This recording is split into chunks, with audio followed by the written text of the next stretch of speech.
on this week's episode of In the Suite with Tina Powell. We saw that arguments about money were the number one cause of disagreement in marital relationships. 37% of millennials fight about money every single week. 12% of couples, this shocks me, have never had a single conversation about money. We surveyed hundreds of people and we found common themes. What do people disagree about when they disagree about money? And we found these, this handful of themes, and we created an assessment and a reporting structure around it so that advisors could have insights into the personal money story of an individual and then how that coincides with that of their loved one.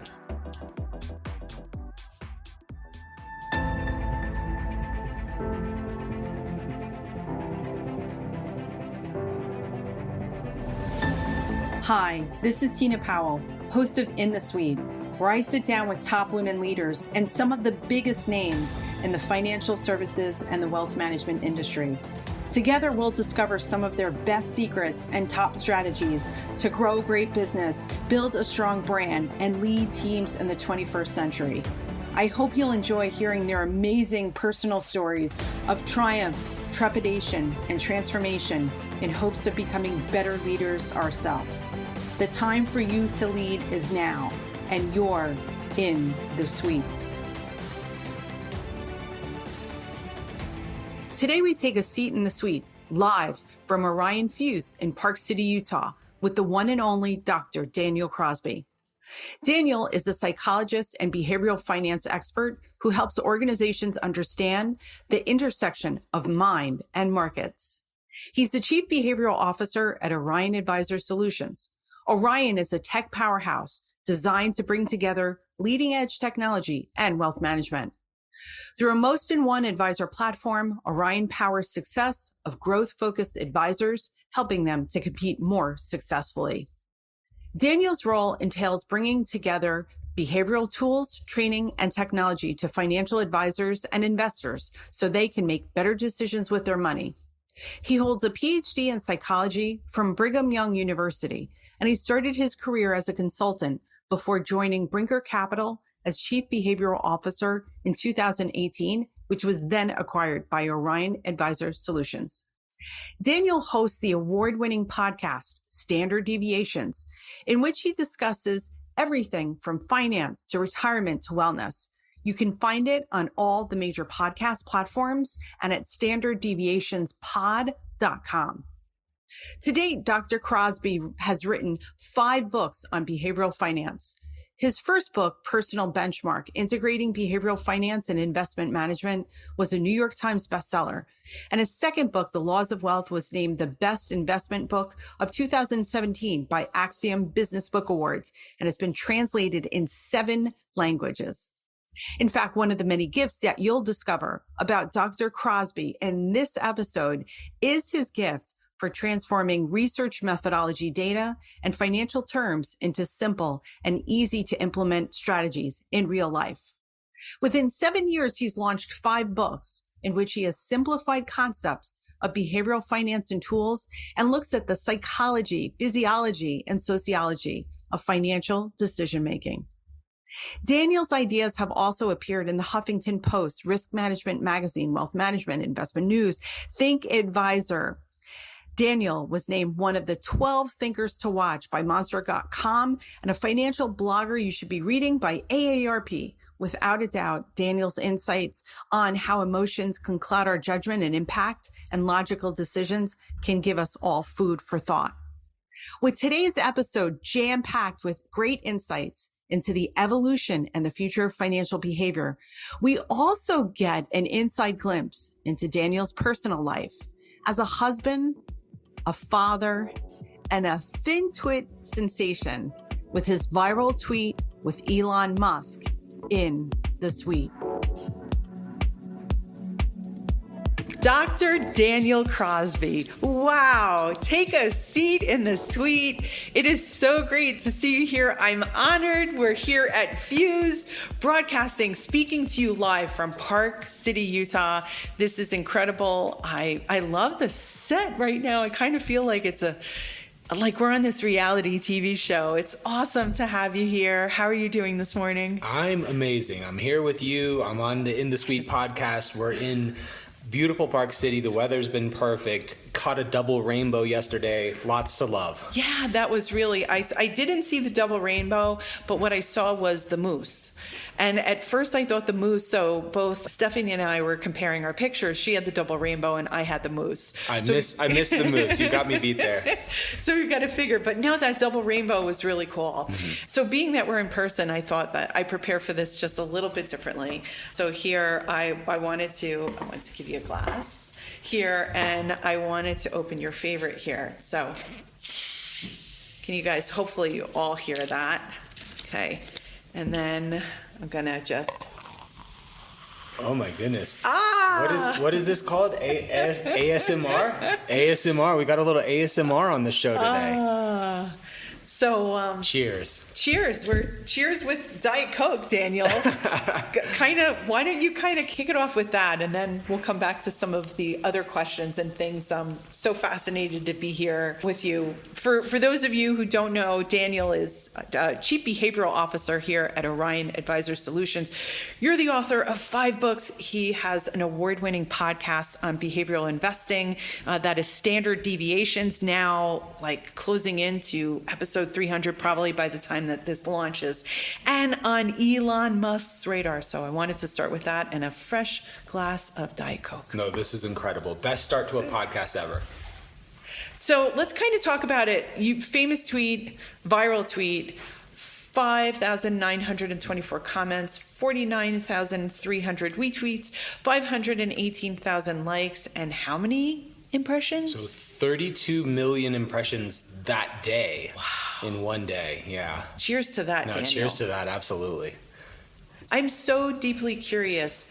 I can't imagine having anything go viral. Yeah. And I would love to hear it from your perspective. Yeah, that day was really surreal. So I had actually tweeted it the day previous, and it had like 8 million views. I mean, which was incredible. I mean, it was by far my most viral tweet of all time, which is hilarious when you've spent 10 years trying to put out good content, and some dumb Diet Coke tweet is the one that goes crazy. But it had been viewed about 8 million times, and so I was already it was a little surreal already and a little strange for me. I was actually here in Salt Lake City visiting my in-laws with my family, and we were at a minor league baseball game. We were at a Salt Lake Bees game, and my texts just start blowing up, and everyone's texting me, Elon Musk, and I'm like, what? And so Elon Musk's mother, who is now, I think, a model. Yeah, she's a real superstar. Model. She had found my tweet, and she had retweeted it, which then put it on Elon's radar. And then he started talking about it. I think she was a nutritionist in a former life, and she was sort of giving permission to say, hey, look, if you're just drinking a couple of Diet Cokes a day, it's no big deal. And he got a hold of it, and then it went truly nuts. And that's when it got 32 million views in one day. And Tina, you asked about the experience. It was really kind of strange. It was like one part of me was really excited, right? I mean, that's kind of at least part of why we do this whole Twitter thing, is so our ideas will, make it out into the universe. But then on the other hand, this wasn't necessarily the idea I wanted out in the universe. And it got strange too. I mean, as social media does, people were arguing in my comments. I mean, there were comments about the apocalypse and how Coke was the Antichrist, and I mean, it got very strange in the comments, and I actually had to stop looking at them. Yeah. Just kind of for my own sanity. But looking back on it, it's fun. It was a little anxiety provoking in the moment though, because I was like, how is this gonna go? And like, I've got a lot of strange people in my comments, and am I gonna be followed by a bunch of weirdos now? So it was a little anxiety provoking in the moment, but now I have great fun with it. And as you know, I'm sitting here drinking Diet Coke with you in beautiful branded In the Suite with Tina Powell cups with your likeness on them. And, I've been asked to sign 2 Diet Cokes in the last week. I saw that. So first of all, I want to make sure that everybody's following you on Twitter. You're at Daniel Crosby at Twitter. Right now I'm looking 34.2 1,000 followers. That's pretty cool. I love this tweet. It happened only 20 hours ago. And I think your sense of humor is so awesome. You have this like dry sense of humor, no pun intended, but like you deliver these one-liners. And this tweet right now, kind of my question was, what's changed in your life? I think that this tweet kind of answers partially, right? Does it say, so this is a thing I'm doing now? Yes, yes. How cool is that? Yeah, a picture of me signing a Diet Coke saying, well, I guess this is a thing I'm doing now. Yeah. Oh, I think that's so incredible. You also mentioned there is the downside to social media. So many clients, firms, advisors wish for that day of virality. And what I'm hearing from you is like, yeah, it's like anything. It's a mixed blessing. Where do you see this tweet going next? Like, what's the segue into different areas, I guess? I see it going nowhere, if I'm candid. I mean, I see some good jokes. You know, there's always, you and I just got back from the Future Proof conference, which was incredible. And there's been talk of, they were joking about, we're going to have a Diet Coke signing booth along with my books at the next Future Proof. So this was a big question, right? My employer called me, of course, and was like, hey, is there something we can do with this tweet? Like, is there a way to sort of elevate the brand on the back of this? Is there a way to elevate my personal brand on the back of this? And you're the social media expert. I candidly did not see a way. Mm-hmm. You know, I've actually seen people on social media get quite nasty when people take a sort of organic viral moment like this and then try and torture it into some sort of corporate purpose. The same people who are here for a Diet Coke, sarcastic Diet Coke tweet are not necessarily looking to buy financial technology. Right. And so I didn't know that there was a great deal of overlap there, and we opted to just let it be sort of a funny, quirky thing that they'll tell at my funeral, I guess. I don't know. I would love to see you do this as a standalone episode of Standard Deviations, because you are a Ph.D., you are a researcher, you're a quant, you're an academic, you've been studying human psychology. I think there's so many different angles for you to teach. And I'll also call you an educator, Daniel. And I think there's so many avenues that we could use it metaphorically to bridge into themes that I would be deeply curious learning about you, the outlier effect, virality, and looking at your data. I'm going to take that challenge. I thought when we spoke yesterday, I thought you had a brilliant idea too, to send Elon a copy of my book and sort of thank, maybe a picture of the tweet and a copy of the book, and to thank him for that. Because of your 5 books, right? Yeah, that's right. Yeah, that's right. Your 5 books. You have an Amazon page. We're going to put that in the notes as well too. Yeah. I'm glad. I think that Elon and maybe, I think her name's, is it May Musk? May Musk. Big shout out to May Musk. I think we double down. I think we send them both a book. Exactly. May gets a book too. And maybe I get some free foundation and a Tesla out of it. Yes. And I also have another kind of delusional fantasy in my head right now. If I'm Diet Coke, I'm calling you and you're doing my next Super Bowl ad. So here was the most surprising thing to me. Now, I am an Atlantan. There's 2 brands that I love more than any other on earth, and it would be Diet Coke and Nike. I mean, I'm an absolute loyalist to both brands. And so everyone, if the number 1 tweet I got was, how do you monetize this? The number 2 text and tweet I got was, wow, Diet Coke's going to hook you up so much. I was so disappointed in their response. I mean, they had this absolutely viral moment. Yeah. Elon Musk is talking about how great Diet Coke is. You've got the world's richest person, shouting out your brand because of a tweet I sent. And I really thought that they would have jumped on this and captured it a little bit better. They had an external PR agency reach out to me, and they sent me about $20 worth of Diet Coke to the Orion office.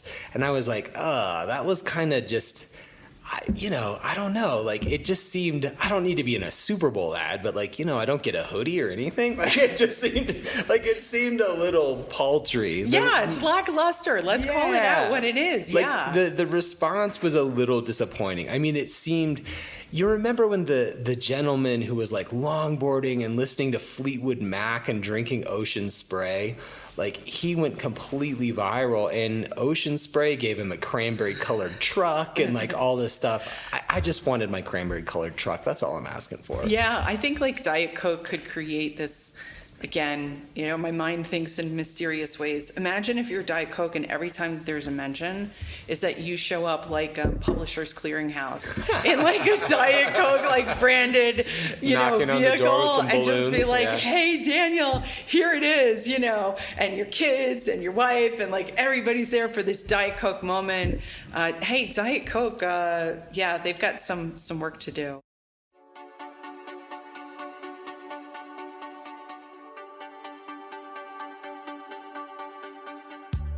I would love for people to understand there's so many different parts of your career, your personality, and one of the things that we're here at Fuse, and you are Chief Behavioral Officer for Orion. You just did a fantastic session. You're quoted actually, you're probably not even aware that you're quoted in the room when you're not even there. Mm-hmm. And you're on a different floor speaking. Heather Fortner, CEO of Signature FD, mentioned your name numerous times during our marketing panel, digging into that behavioral data. There are lots of people listening.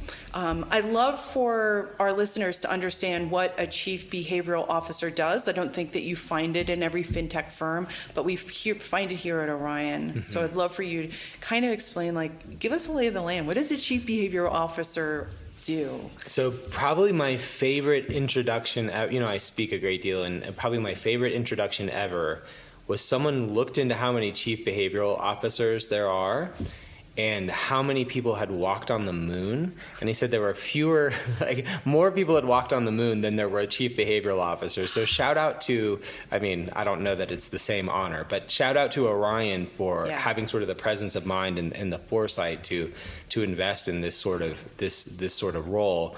I like to say that my role has three sort of responsibilities. It's training, tools, and technology. So on the training front, we have a practice management offering where we teach, I speak a great deal and I create free CE courses for advisors, whether or not they're our clients, to learn about applied behavioral finance. I've made my career on taking the ideas of Nobel Prize winning lights and making them work for people like my dad, who's a financial advisor. And so, just a humble kid from Alabama, I take these lofty ideas from the ivory tower of academia and sort of translate them into a way that works for everyday advisors. So that educational, that training piece is sort of the first one. The second one is tools. But we look at, if you look at the research around people who work with an advisor, okay, people who have a long-term relationship with an advisor have 2.7 times the wealth of their no-advice peers.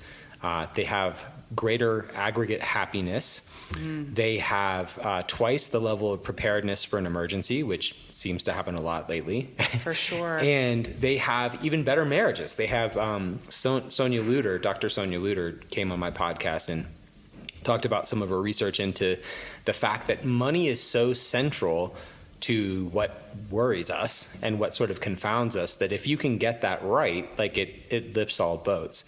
So we're sort of investing in tools that will help the financial advisor help their clients. And we saw a need in relationships. We saw that arguments about money were the number one cause of disagreement in marital relationships. 37% of millennials fight about money every single week. 12% of couples, this shocks me, have never had a single conversation about money. That's huge. I don't know how that's even possible, but that's what the data says. And so we we surveyed hundreds of people and we found common themes. What do people disagree about when they disagree about money? And we found these, this handful of themes. And we created an assessment and a reporting structure around it so that advisors could have insights into the personal money story of an individual, and then how that coincides with that of their loved one.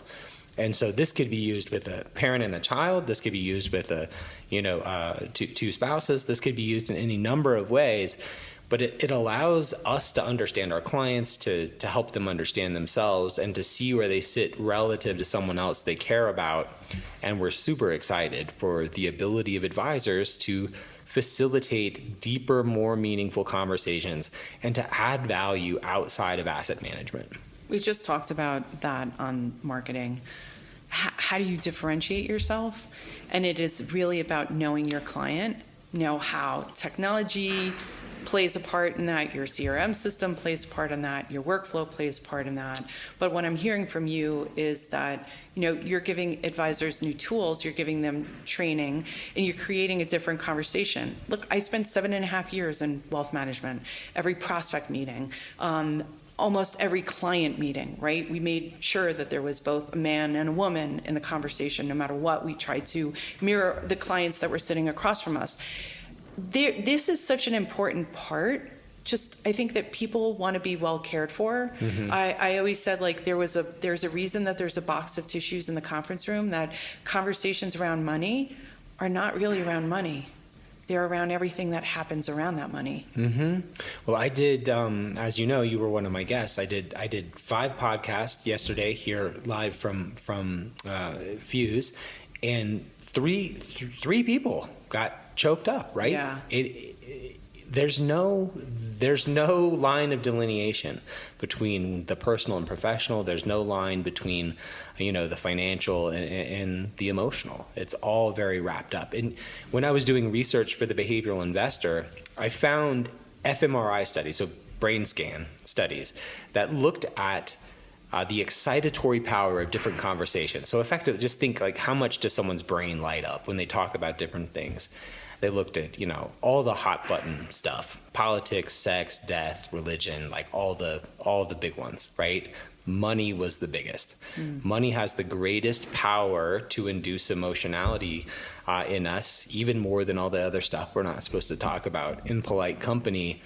And we got to start acting like that's the case. And that's what a chief behavioral officer does.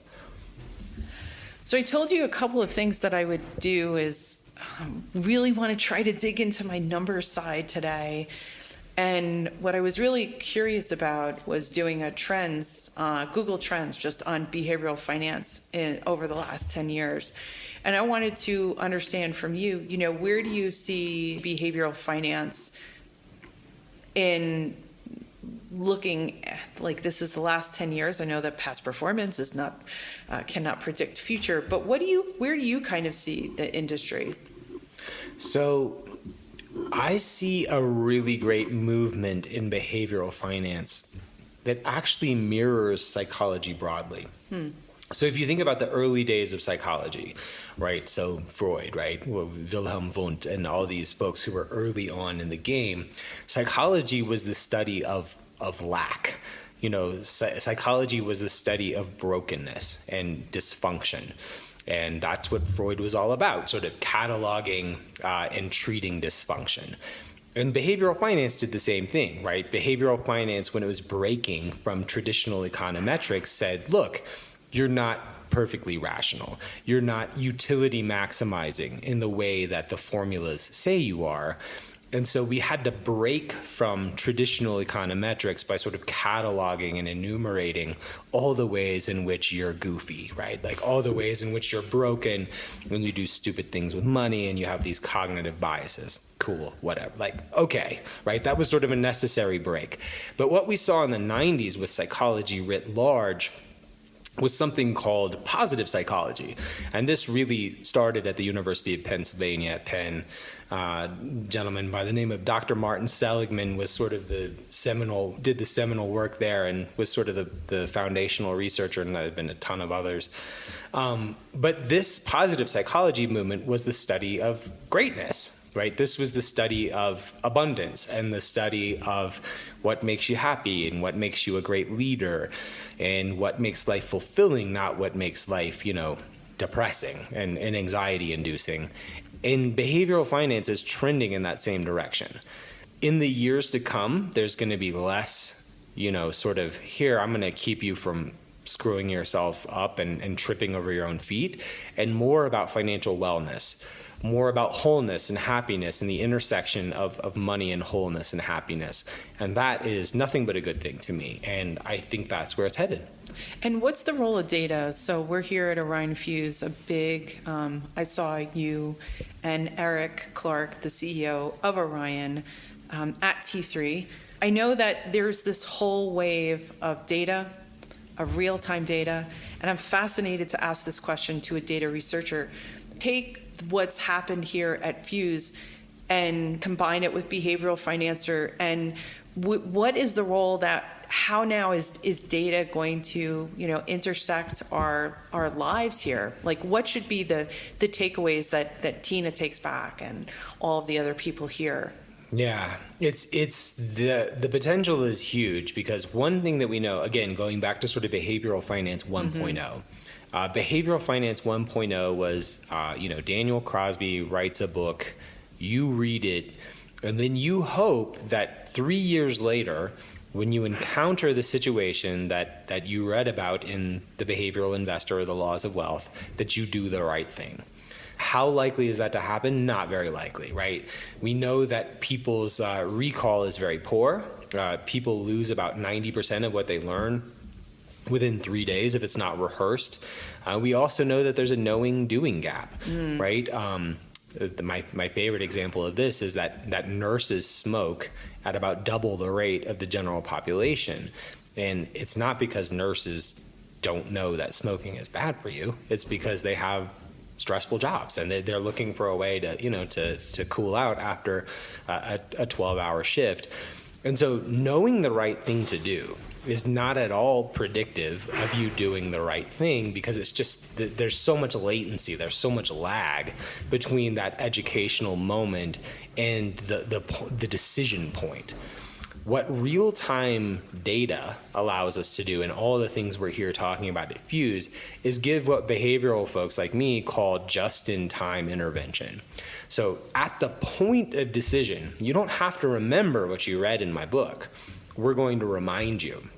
There's already fintechs that are doing this, and we're working on it too, right? It's at the point of decision when you go to panic sell a stock, we're able to say, hey, if you held this a little bit longer, you'd pay less taxes. And if you held this a little bit longer on average, things are going to be a little bit better. So it allows us to interject a behavioral nudge at the point of impact and at the point of decision, which is infinitely more powerful than just teaching people lessons that we hope they learn.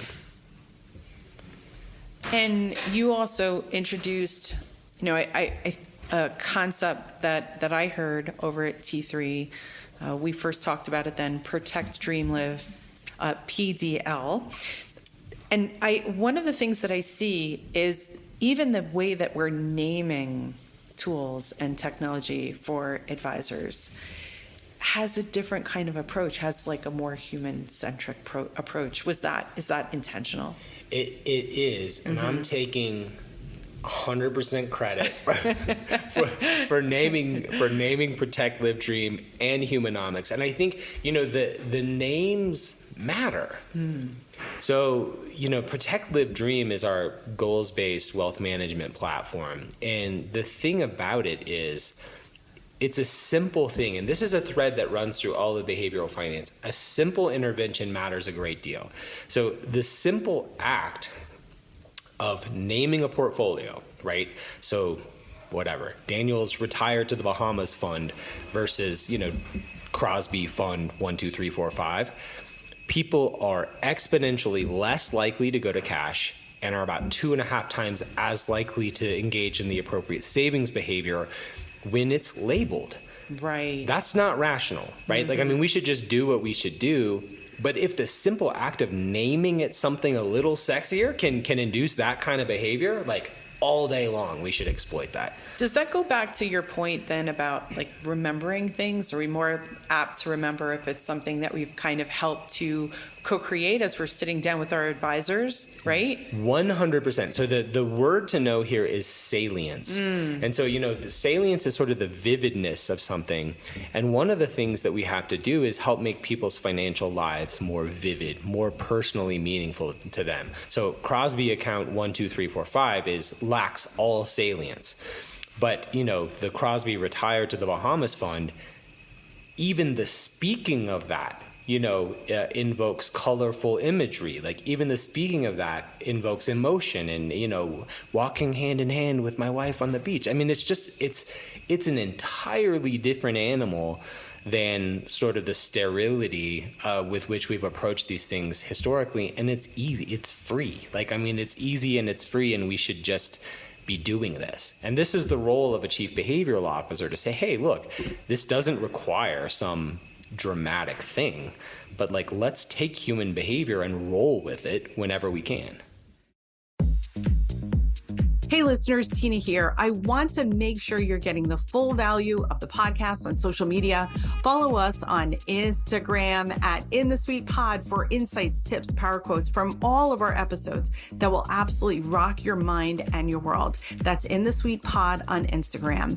And thank you again for your 5-star reviews. We appreciate it. We are working hard to make this the best year of the podcast. So thanks again for continuing to listen and subscribe to In the Suite.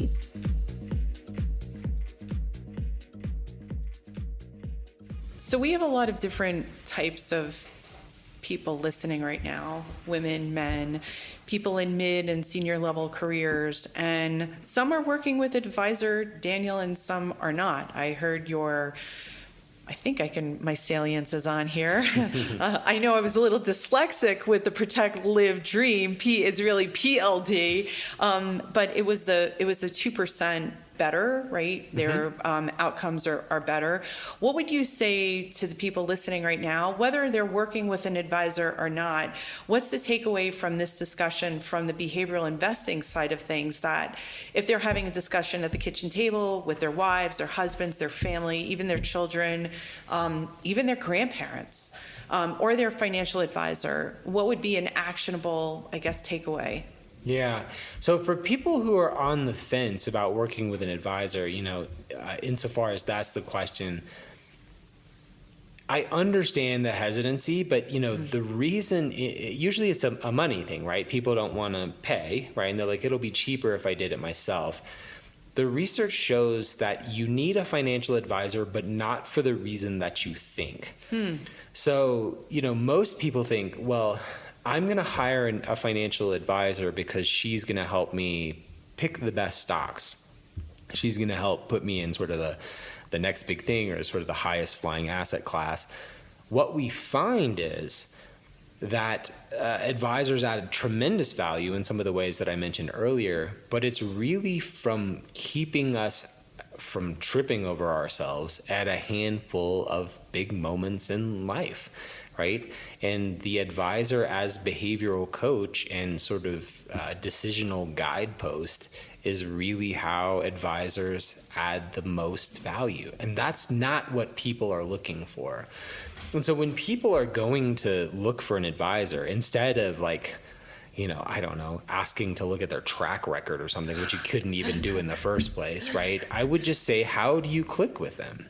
Yeah. I'm a clinical psychologist, and by education, and one of my favorite findings from the clinical literature is the best predictor of patient outcomes, right? Who gets better and who doesn't in therapy is the level of trust that the client has for their therapist.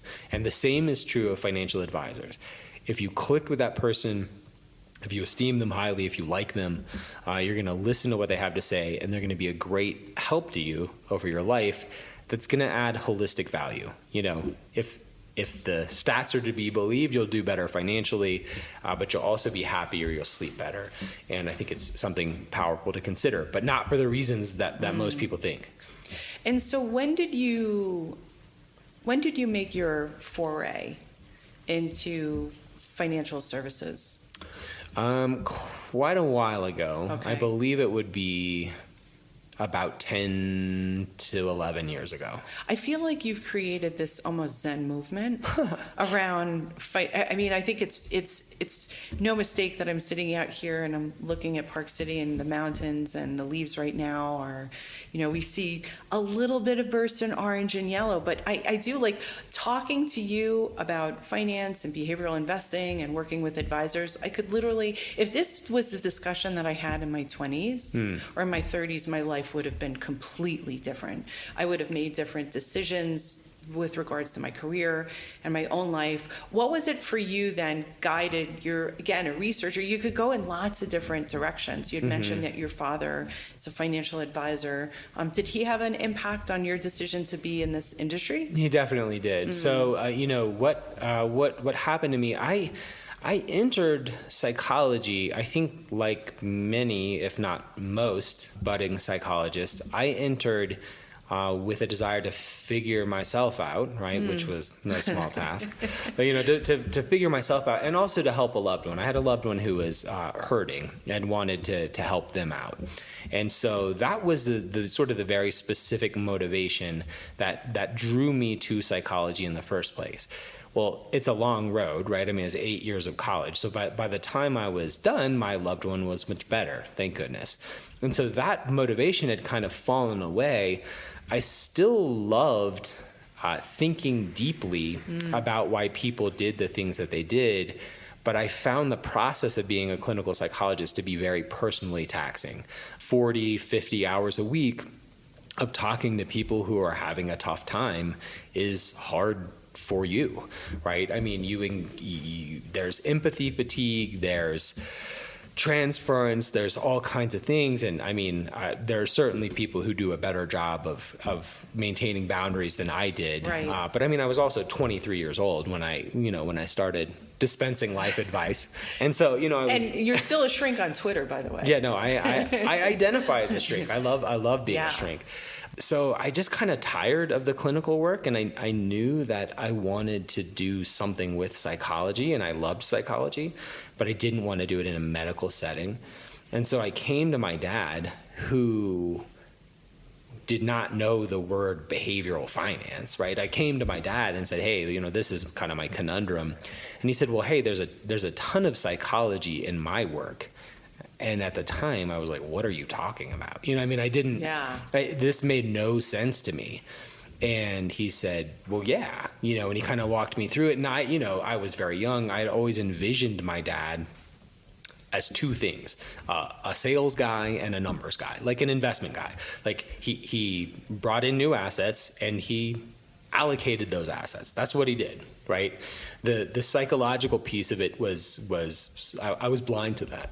And so after he let me know about this, I got a job doing consulting for a large bank, doing pre-employment assessments. So before they would hire bankers, they would bring me in to, give them IQ tests and personality tests and things like that. And it was within the bank that I got, sort of this, my dad in one ear and the things that I learned in the bank in the other. You are also the host of the ever so popular the standard deviations podcast. You are a weekly production. You are talking about how you look at money, mind, and meaning all together through the psychological lens. I think that one of the reasons for your success is that you probably own the narrative there. You, at the time of this broadcast, you have over 200 episodes. I was really curious, right? As my podcast is a couple of years old, and I think that one of the things that you and I both share, we talked about it on Standard Deviations, is what you get from just these incredible conversations with people. You'll be close to your 300th episode probably by the time that this launches. Who's made the most impact on you, professionally and personally, out of all the people that you've talked to? Okay, I can't. I know it's I hard. can't pick just one, but I'll name a couple that sort of come to mind. Stacy Havener of Havener Capital did one of my favorite episodes of all time. She has a wonderful story. She was a collegiate soccer player and learned that her coach, I'm going to mess this up, but learned that her coach was like a small cap value manager or something. And so she got introduced to this. She is such a brilliant storyteller, and my conversation with her about the power of narrative and the power of storytelling is something that I reference all the time, which is for me kind of the hallmark of a good conversation, is that you find yourself revisiting it. My conversations, I've had 2 conversations with Morgan Housel. Those have been my most downloaded episodes. He has such wisdom. Carl Richards, I spoke with yesterday. He's just kind of a wizard of sort of a wizard philosopher. Love my conversations with him. Those are a couple that come to mind right off the top of my head. But the great thing about it, and we talked about this yesterday, was you and I talked yesterday, and I learned so much. You get to talk to really smart people and learn a ton and call it work. It's just it's the greatest gift to me. And if it's not the number one way that I stay sharp, it's very close. Sure. Getting to talk to bright lights in finance and psychology, and get paid for it is just like an incredible gift. And the other thing I'll add is that, I went through a rough time the first 6 months of this year. And what I did was I leaned into the women that I had on this podcast, and men too.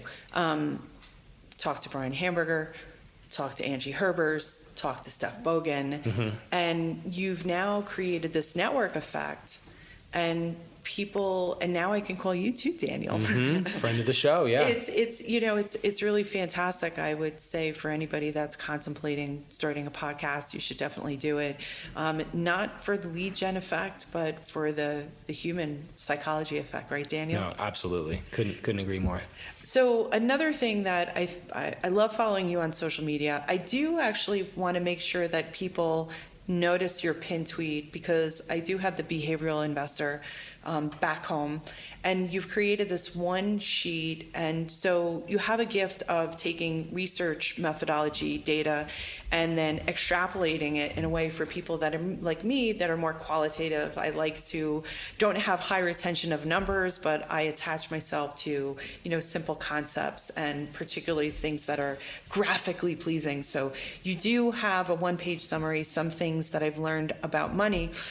So definitely everybody check that out and download that, screenshot that, put that on your phone. When next time that you're taking a flight, look through your photo roll, because there's some great advice there. But another thing that I find inspirational, and I'll even bring it back here to Fuse, is you had a great post on LinkedIn about bringing your son here to Fuse and bringing family into who you are as a person and who you are as a professional in business. So I wanted to take some time here. I also noticed that there was a tweet that was just a couple of weeks ago, and that your birthday's coming up. And I find these fascinating things. I think advisors can really study their prospective clients and their clients by looking at them in social media, and things that you and I might not have talked about. So I wondered if we could take it from the tweet on September 6th, 2022. Tell everybody about the story about your grandfather. Oh, yeah. Please. Okay. No, absolutely. Okay. So I, born in mid-October, and I was actually born on the 2-year anniversary of my grandfather's death, right? So my grandfather died when he was exactly my age, right? So he died when he was 42, which is how old I am today. And he died of cancer. And he always had this kind of, he's been deified and sort of mythologized at this point, but to hear my grandmother tell it, he always had this sort of premonition that he would not have a long life. And indeed, he did not. And so I was born on the anniversary of his death, and my first name, we share a first name. I am actually called by my middle name, Daniel, but that was kind of the compromise my parents came to, was to name me after my grandfather, but to call me the name my dad wanted. And so because of this, I look a lot like him. We share some common interests. And so because of this, I've always had this really sort of acute awareness of death. And this, it was driven home to me at an early age because of this relationship with this man I'd never met, that, not everyone gets 81 and a half years. And, sometimes you have to pack a lot of living into a short amount of time. And actually, we should all act that way. So sort of on the personal front, that's been an influence. And then I'm an armchair philosopher too. And the Stoic literature and the existential philosophy literature is also full of these ideas. My daughter made me a bracelet that some people think was weird, but when your dad's a psychologist, you raise weird kids. And, she made me this bracelet that says memento mori on it. And it's this saying, it's like, remember you will die. Like, remember you're just a man, effectively. And what fascinated me the first time I learned about this concept, the Roman warriors, right, on the day of their conquest, on the day of their victory, they would parade these warriors around in the Colosseum, right? But they would put a servant in the back of the chariot where they were being honored.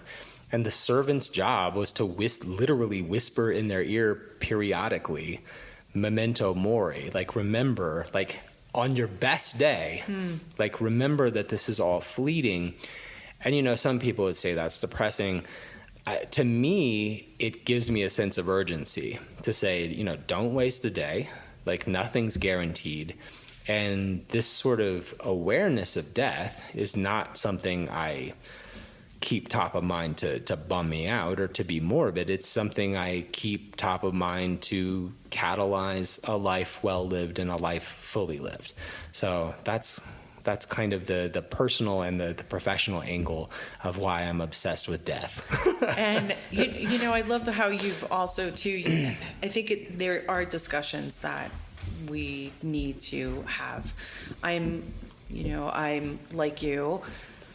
I've been alive, and thank you very much, God, that I'm still here on this earth, and I've seen a lot of things, and I am very much grateful for my life, and I realize that we're here for just a short time.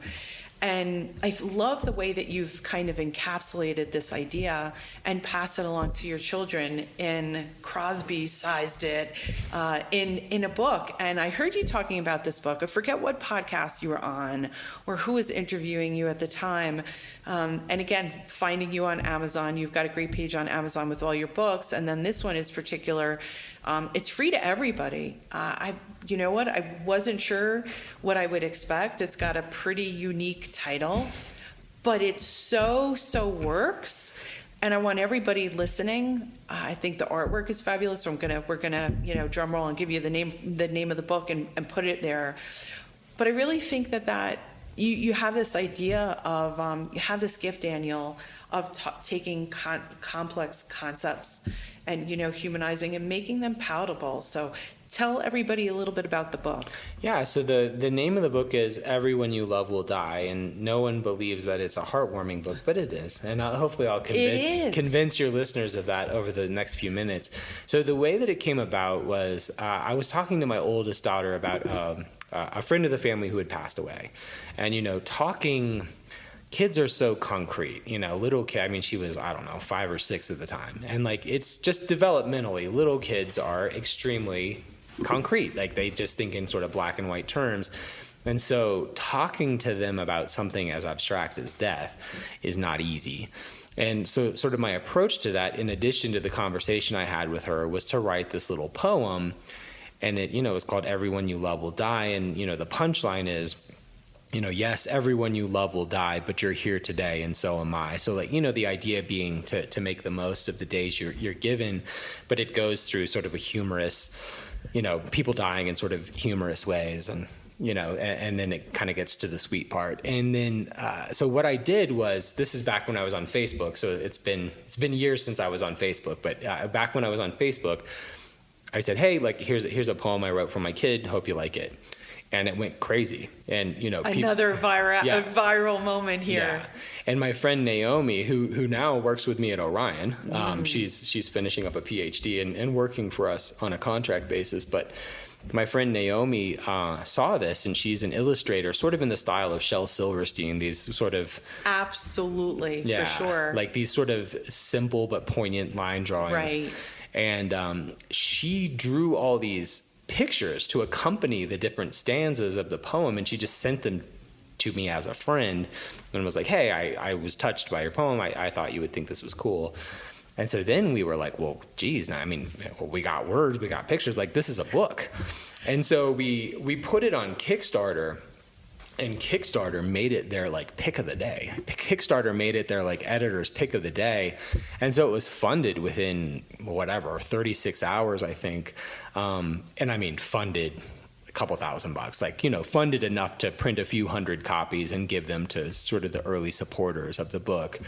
And so we did that. And then, of course, I've never known what to do with it, candidly. I mean, it's just like this weird little outlier that's deeply significant to me, but an outlier with respect to all my other writing. And so we recently just put it on Amazon for free because I just, I think it's an important message. It's a quick little read, and I just wanted people to have it. So I'd be honored if people would go download it and check it out. It is free. Yeah, I really love the illustrations. She's and I loved, great. and I thought that the comic relief of it, right? We're pouring more Diet Coke, everybody. Yeah, we're pouring more Diet Coke. We're both having a little bit more Diet Coke. Whoop, that one's a little bit. That one got a little heavy. I love the pictures and the illustration, and I love the message. I find that there are lots of different parts to your personality that are very fascinating, and how I think it's a great example, how people can dig into their passions. And, you found meaning in it, and I think it was, again, bringing your whole kids into it, and things will take on, I think, an identity throughout our lives. Like, you work on one project and then it'll mean something quite different in the future. It might lend itself to whatever that next step is. Another big fact around you that I discovered was that you are proficient in reading, writing, and speaking. I'm going to try to get this right again. Tagalog? Yeah, you did. I got it. I got it right. Well. Okay, Tagalog, which is a standardized language of the Philippines. That also, too, I thought is impressive. I see that your daughter is now, singing and all of these ideas. How did that start? Yeah, so I was a missionary for my church. So I was a missionary for my church, and so sort of the way that it works is, if you're willing to go, about a third of the young folks in my church choose to serve 2-year missions. And so if you choose to go, you submit your willingness, and then you wait. It was a lot longer forever ago when I went. I think now it's about a week or two. Back in my day, it was like a month and a half or something, right, for it to come back. They send you back and say, okay, like, here's where you're going. So you don't get to choose, right? And so I submitted my willingness after my freshman year of college and got back, the long-awaited envelope, and you open it, and it says, you'll go for the next 2 years to be in Manila, Philippines. And I mean, this was just not a place I'm a kid from Alabama. Like, this is not a place I'd ever heard of even. And it was the most incredible experience. And it was super hard. The rules are very strict. You're just very focused on the work and very focused on service. No dating. There's no, sort of leisure to speak of. It's just lots of hard work for 2 years.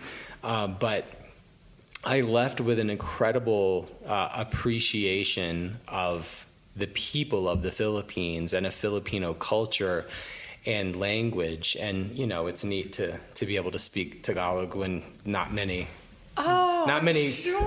white kids from Alabama can say that. But, it was just a wonderful experience. And it's perspective. When you grow up the son of a financial advisor in a sort of middle-class suburban household, and then you go to a country where at the time, the average daily wage was $5, right? And there's an enormous number of people living in poverty.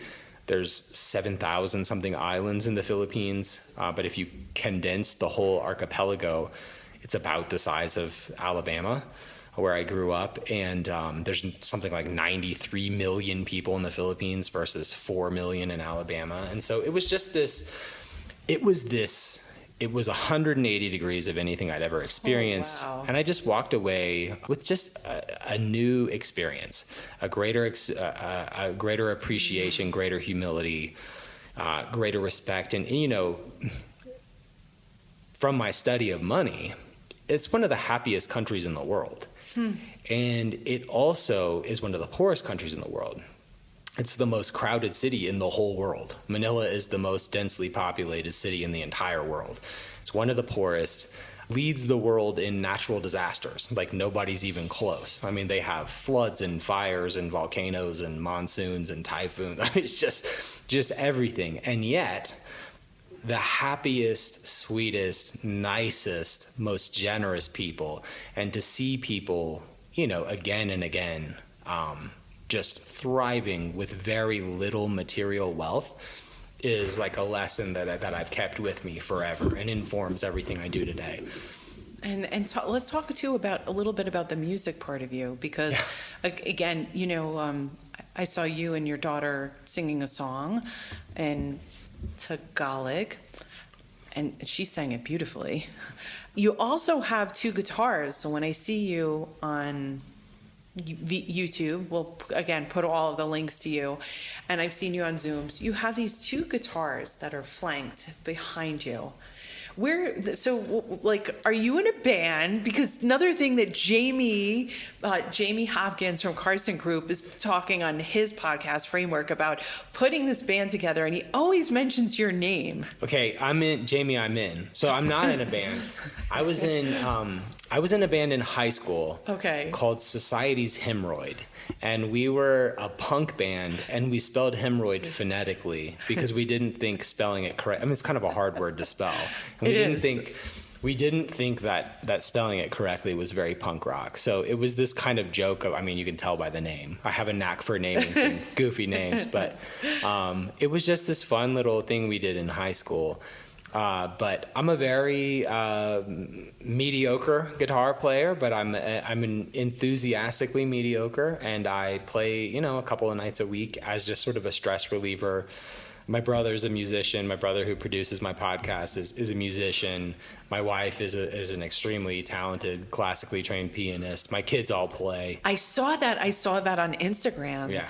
Her and your son, your wife and your son playing together. I thought that was magic. She teaches all our kids, and she's very, very good at her instrument. I'm very mid at my instrument, but it's something I love to do. During COVID, during the worst of lockdown, it was an absolute godsend. It was like the thing that was keeping me sane when that and lots of walking were like kind of the only things that were keeping me sane. So yeah, it's just something I love music. I met my wife over a shared affinity for Radiohead. We met talking about music. We both love music, and it's a big part of our family. We have down in our basement so when you see my office, like right outside of that door, we have a drum kit, we have keys, we have mic stands, we have guitars, we have bass. Everybody plays, and we do little Partridge Family action. I love that. You took the words right out of my mouth. That was exactly. I'm like the Crosby show. It's its own reality TV show. I also saw that your kids did a birthday song for you on GarageBand, and they're like, "Yep, yeah, we made a song on GarageBand." I think it's so incredible. Music also too looks so different. What was the last concert that you went to? If you count Big Boy at Future Proof, I'm a huge Outkast. You know, being from Atlanta, I'm a huge Outkast fan. So Big Boy. Before that, I saw Jawbreaker, which is sort of a punk band I like. They did a 25th anniversary of their best album, and so I saw Jawbreaker, and that was my first. And Father John Misty and Jawbreaker are my last 2 besides Big Boy. Oh, yeah, I think music is like, it totally changes the dynamic of everything. It could transport you into different parts of your life. I know that people listening will want to get in touch with you. So we do have one last question. It's one of my favorite that we're asking here on season 3, but I wanted to just make sure that how do people find you? I mean, what's the best way for someone right now? Yeah, so couple of ways. I think, I would love for people to check out the podcast, Standard Deviations. Yeah. The 2 books I'd recommend, 3. Professionally, The Laws of Wealth and The Behavioral Investor are my best two works. Go get Everyone You Love Will Die because it's free, and check it out and have this little weird book in your collection. And then I'm on LinkedIn, Daniel Crosby, Ph.D., and at Daniel Crosby for Twitter jokes about Diet Coke. Good. So we'll put all the links in the show notes, including the Amazon link. So the question that we're asking this year is, can you introduce us to a charity, a nonprofit, a GoFundMe, a cause that you believe in, and why? And I'm really, really interested in hearing this from you. It's been our best, most incredible conversation. Yeah.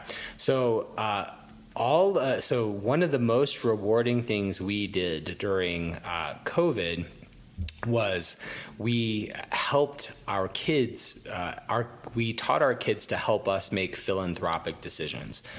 And the way that I think about philanthropy is a little bit like the way I think about asset allocation, which is you need diversification, right? Right. And so we value different things. And it was interesting to help my kids kind of ascertain and illuminate their values. My kids always wanted to give to animals, right? So we would give to the World Wildlife Federation a lot.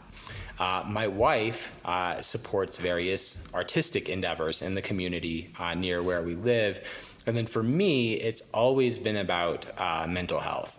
So I have sort of some residual guilt about having left the world of mental health.